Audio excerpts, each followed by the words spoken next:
Comment trader facilement les meilleurs order blocks? Je vais te montrer en détail dans cette vidéo comment les repérer, mais aussi comment les trader. Et donc, on voit ça tout de suite. Mon objectif, ça va être de t'expliquer simplement déjà c'est quoi un order block. On va vraiment voir c'est quoi et comment ça fonctionne. Je vais te montrer des exemples. Après, on ira faire un petit peu de backtesting. Donc, il faut savoir un truc, c'est que sur les order blocks, il y a plein de façons de les trader. Là, on va vraiment voir le fonctionnement. Si vraiment tu as envie de voir différentes façons de trader les order blocks, d'autres concepts, je te le rappelle, n'hésite pas à t'abonner. Je vais vraiment tout mettre sur cette chaîne dans la petite formation gratuite. Donc, on va aller sur le marché et on va voir un petit peu. Donc, je t'ai déjà mis un premier exemple. C'est un petit exemple parmi tant d'autres, mais globalement, je pense que c'est le plus concret pour que tu puisses comprendre réellement ce qui se passe derrière un order block. Donc ici, on va dire qu'on était en tendance haussière. Le marché a créé une zone de range à cet endroit-là. Donc, je vais peut-être mettre ça comme ça. Voilà, comme ça te parlera un petit peu plus. Hop, voilà. Ok. Globalement, ce qu'on peut voir, c'est que le marché était en tendance haussière. Ici, il crée une zone d'accumulation, une zone de range. Si tu sais pas ce que c'est une zone de range, globalement, c'est une zone où le marché, il n'évolue pas vraiment, il n'est pas vraiment baissier non plus. Il se passe rien. Il est plutôt neutre. Voilà. On a une zone de résistance, une zone de support. Et ce que font la plupart des retail, alors les retail, c'est pas un mot qui est négatif. Les retail, c'est vous et moi, c'est simplement les particuliers sur les marchés financiers. Ce que font la plupart des retail, c'est qu'en fait, ils vont se positionner à cet endroit-là. Ils vont se positionner sur le support et mettre un SL en dessous le support, en espérant être protégé. Alors, je dis pas que ça ne fonctionne pas, mais en termes de probabilité, ça fonctionne quand même assez rarement. Voilà. Et ce qui se passe, c'est que les grosses institutions, donc la smart money, je le rappelle, c'est justement les grosses institutions qui contrôlent les marchés. Alors encore une fois, c'est pas un terme négatif. Ils manipulent pas pour vous faire perdre de l'argent, à vous ou à moi d'ailleurs. Simplement, ils manipulent parce qu'aujourd'hui, c'est eux qui ont plus de fonds sur les marchés. Donc dès qu'ils injectent des ordres, forcément, ça se repère. Et évidemment, ils en jouent pour récupérer de la liquidité. Donc là, ce qui se passe dans une zone comme ça, c'est que beaucoup de personnes vont se placer à l'achat, donc il va y avoir beaucoup d'ordres acheteurs, des retail. Et donc ce qu'ils vont faire, c'est tout simplement injecter des ordres vendeurs ici pour faire chuter le prix, pour qu'on vienne récupérer les stop loss et finalement que ça fasse plus de liquidité, que ça libère plus d'ordres finalement sur le marché pour repartir à l'achat et finalement continuer sa tendance haussière. Donc concrètement, pour te montrer un exemple assez simple, ils vont globalement ici se placer en vente. Les institutions vont se placer en vente et ils vont mettre énormément de ventes. Ils vont placer énormément d'ordres. Là, je t'en mets qu'un seul pour te montrer un exemple, mais globalement, il y en a pas mal et surtout des millions, voire même des milliards ou de dollars. Donc ici, en fait, ils vont se placer en vente, ce qui va faire venir chuter le marché. Et donc, à cet endroit-là, ils vont venir placer des ordres acheteurs. Ok. Et donc là, ils vont tout simplement, voilà, ils vont acheter massivement le marché pour continuer la tendance haussière. Donc vraiment, quand je te dis qu'ils achètent massivement, globalement, il va se passer ça. Ils vont acheter ici, ici, ici, ici, ici, ici, ici. Enfin bref, ils vont énormément acheter. Je vais pas te mettre énormément d'ordres parce que j'ai pas envie que tu sois perdu non plus. Mais globalement, ils vont acheter énormément de positions et ce qui va faire finalement monter le marché. Et donc là, vous allez me dire, ok, mais du coup, je comprends toujours pas trop le rapport.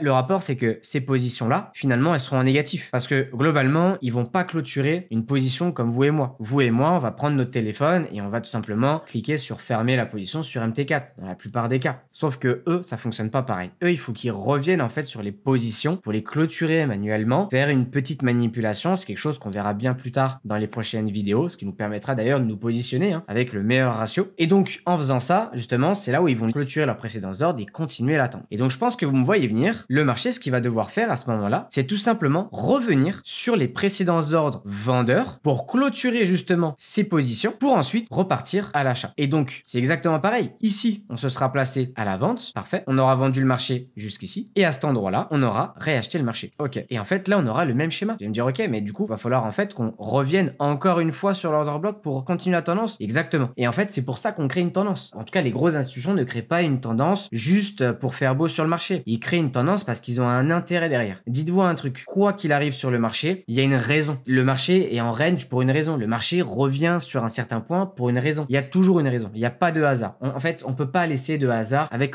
autant d'argent. Il y a des milliards et des milliards d'euros. Donc, chaque mouvement a un intérêt. Et donc, c'est pour ça que le marché crée des tendances, finalement, et que il va évoluer de point haut de plus en plus haut et de point bas de plus en plus haut. Donc, encore une fois, tout ce qui est tendance, biais de marché, c'est quelque chose de bien particulier où beaucoup de personnes se trompent. Donc, je vais faire une vidéo sur ça dans les prochaines semaines. Donc, encore une fois, n'hésite pas à t'abonner. Également, il y a mon Telegram qui est en description. À quoi va te servir mon Telegram? Telegram, c'est simple. Dessus, je vais partager d'éventuelles positions, de prises de position. Je vais t'expliquer peut-être certains concepts, voilà, par écrit, par vidéo. Je te ferai quelques petits tips. Et également, je pourrais partager du fondamental. Et surtout, je vais partager mes vidéos YouTube. Tout simplement, tu seras au courant quand mes prochaines vidéos YouTube vont sortir. Donc, n'hésite pas à aller sur le Telegram. Et comme ça, tu seras informé de tout ce qui se passe. Et également, tu auras des tips sur tout ce qui se passe dans mon trading. Donc, on continue. Comme je t'ai dit, les tendances, quelque chose qu'on verra bien plus tard et qui est très important. Mais du coup, déjà, tu comprends un petit peu pourquoi on a une tendance haussière ou baissière finalement et que le marché revient toujours dessus. Je vais te montrer des exemples. Tu verras que le marché revient toujours dans les dernières zones d'order block. Donc voilà un petit peu comment fonctionne l'order block. Ok, maintenant pour vous expliquer simplement où est l'order block, il est ici. Qu'on se le dise bien, on le rappelle pour éviter que vous soyez embrouillé. Évidemment, après on pourra le raffiner. On le verra dans différentes stratégies. On pourra raffiner l'order block pour ensuite prendre des trades à l'achat, etc.,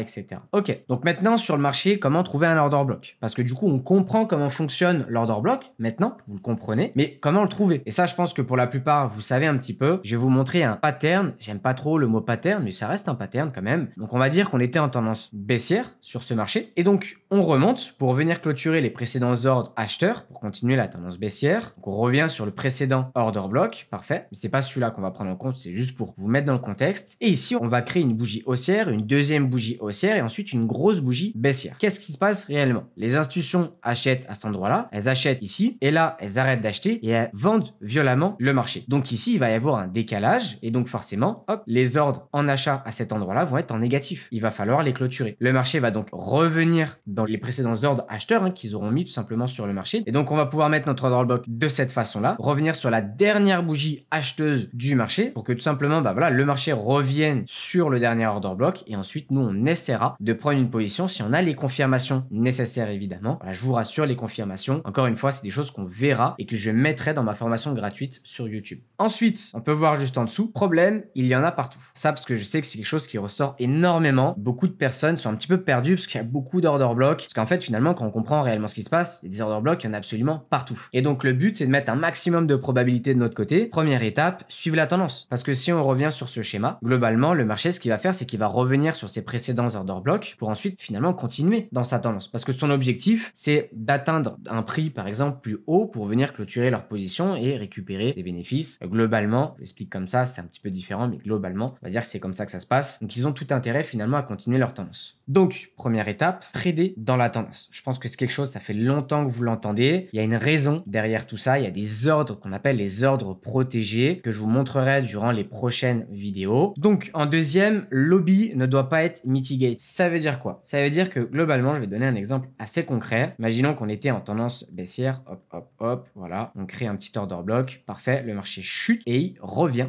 Donc, il revient un petit peu plus haut. OK. Donc là, on a notre order block. Sauf que là, ce qui se passe, c'est que l'order block a été mitigated. Ça veut dire qu'il a complètement été comblé. Donc, finalement, ça veut dire qu'il n'est plus valable. Pourquoi? Parce qu'en fait, les ordres qui étaient ici, qu'on appelle des ordres protégés, hein, encore une fois, vous inquiétez pas, c'est des choses qu'on verra dans les prochaines vidéos. Les ordres protégés des grosses institutions, finalement, ont été liquidés. Et donc, il y a de grandes chances que le marché, finalement, il chute. Il va peut-être chuter pour corriger, mais finalement, ça va être peut-être pour récupérer un order block plus bas. Donc, il aura probablement changé de tendance. Et donc, finalement, le marché va peut-être revenir justement dans cette zone-là pour, en fait, changer de structure et donc partir sur une tendance haussière. Donc, globalement, quand tu vois que tu as un order block qui a été complètement mitigated, c'est-à-dire que le marché est revenu le combler à 100%, voire même il est venu le liquider légèrement, pour moi, il est plus valable. Ça veut dire que je ne chercherai plus de vente ici. J'enlève cet order block, pour moi, il n'existe plus. On pourra éventuellement s'en servir pour des breaker blocks, etc. Mais c'est pas le sujet, tout simplement, de cette vidéo. Ok, et dernière chose, les order blocks valables sont ceux avant une réelle impulsion. Pareil, donc je vais te reprendre le même exemple, tac. Donc imaginons que tu as un marché qui est comme ça, ok, qui est globalement neutre, tac, ok.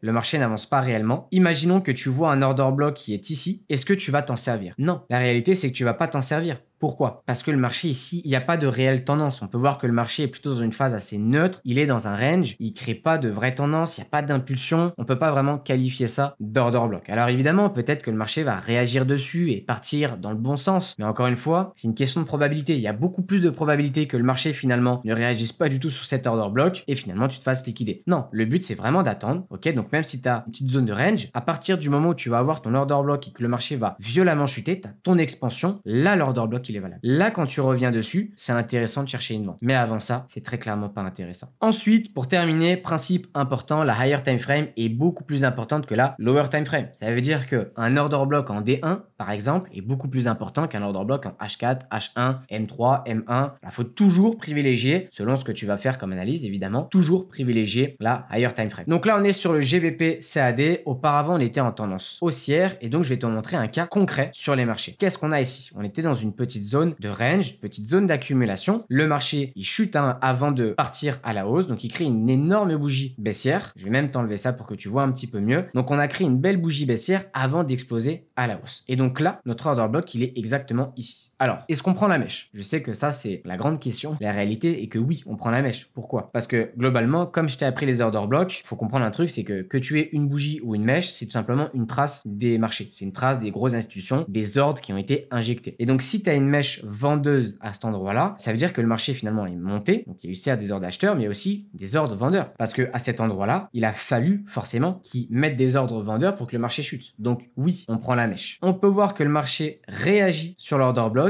Ici, il y avait probablement des confirmations en lower time frame. Et donc là, il y avait potentiellement un trade à prendre à l'achat. Ok, donc on aura pu largement se positionner ici, mettre en dessous le précédent plus bas et ensuite aller chercher le plus haut. Alors pourquoi on va chercher le plus haut? Parce que globalement, si on est en tendance haussière, il n'y a aucune raison que le marché ne vienne pas récupérer le précédent plus haut. Il viendra faire des plus bas de plus en plus haut et des plus hauts de plus en plus haut jusqu'à ce qu'on ait un retournement de tendance. Et comment trouver un retournement de tendance? Il y a plusieurs choses. Il y a les BOS, il y a éventuellement d'autres order blocks qui viendront sur de la plus grosse time frame où on peut avoir une réaction du marché. Mais encore une fois, pour le moment, j'ai pas envie de t'embrouiller avec plein de concepts. Ok, donc là, on va voir un deuxième exemple qui est sur l'or USD en H4 pour la simple bonne raison que déjà d'une part j'ai envie de te montrer que ça fonctionne sur toutes les paires de devises et également sur toutes les time frames. Donc là c'est simple, qu'est-ce qu'on remarque directement? On voit qu'on a une grosse impulsion baissière et donc c'est à ce moment-là qu'on va déjà chercher notre order block acheteur. Là on a notre order block parce qu'on a les grosses institutions qui ont acheté le marché et qui l'ont vendu violemment. Donc notre dernière zone qui va nous intéresser, ça va être celle-là. Et qu'est-ce que fait le marché? Il revient du coup dans cette zone d'order block pour ensuite rechuter violemment. Donc tu vois que c'est assez précis. Globalement, une fois que le marché revient dedans, il rechute directement si tu es évidemment dans la tendance. Et donc là, comment tout simplement prendre le trade? On a plusieurs possibilités. Là, on va voir une possibilité qui n'est évidemment pas la meilleure, mais il y a d'autres opportunités, d'autres façons d'entrer en position qu'on verra dans d'autres vidéos, je te rassure. Et donc ici, on peut tout simplement prendre un trade au début de l'order block et aller chercher donc la sell side liquidité. Donc je te l'ai notifié ici, c'est une zone de liquidité. Donc encore une fois, c'est un concept, si tu le connais pas, on le verra à l'avenir. Et là, le SL, on peut le mettre au-dessus de l'order block. Pourquoi? Pour la simple et bonne raison que si le marché venait finalement à casser l'order block à la hausse, alors la zone ne serait plus valable et ça veut dire que le marché pourrait potentiellement continuer à l'achat. Et notre objectif, c'est aussi sécuriser notre position et même si on perd, sécuriser entre guillemets notre perte. Ne pas perdre de l'argent et finalement cramer notre compte et savoir poser un SL. Donc voilà pour cette position et ça aurait fait un ratio approximatif de 3,71, ce qui est très très bien. Alors effectivement, on peut voir que le marché continue à chuter. Et donc on pourrait se dire, ok, bah alors moi je vais aller chercher le plus loin possible, je vais aller chercher un ratio de 8,68 par exemple. Il faut se dire un truc, et vous le verrez dans votre carré de trader, il faut aussi réussir et savoir se payer. Il faut savoir prendre ses gains, des fois se retirer du marché pour assurer ses gains. Beaucoup de personnes veulent faire des gains trop rapides ou des trop gros gains avec un trop gros ratio et finalement font toujours SL et n'arrivent pas à réellement gagner de l'argent. Donc encore une fois, ça c'est quelque chose qu'il faut prendre en compte. C'est très important et on le verra, ne t'inquiète pas, à l'avenir. Donc si d'ailleurs tu as envie de te former davantage sur les concepts d'ICT et de SMC, sache que j'ai une playlist qui est 100% gratuite sur YouTube où je vais poster régulièrement des vidéos et également un Telegram où dessus tu seras informé à chaque fois que je vais poster une nouvelle vidéo et un nouveau concept. Mais également dans ce Telegram, je vais pouvoir poster soit des analyses fondamentales pour que tu puisses aussi comprendre le fondamental qui est très important en trading, comprendre d'autres concepts aussi d'ICT ou SMC. Je vais pouvoir également te partager des positions que j'ai prises où je vais pouvoir tout simplement t'expliquer pourquoi j'ai pris cette position et donc forcément je pense que ça pourra t'aider toi aussi dans ton trading. Donc le lien est en description, c'est 100% gratuit. J'espère que cette vidéo t'aura plu. D'ailleurs, si tu as envie qu'on parle d'autres sujets, n'hésite pas à me le mettre en commentaire si tu as des idées. Et puis je te dis tout simplement à plus. Ciao.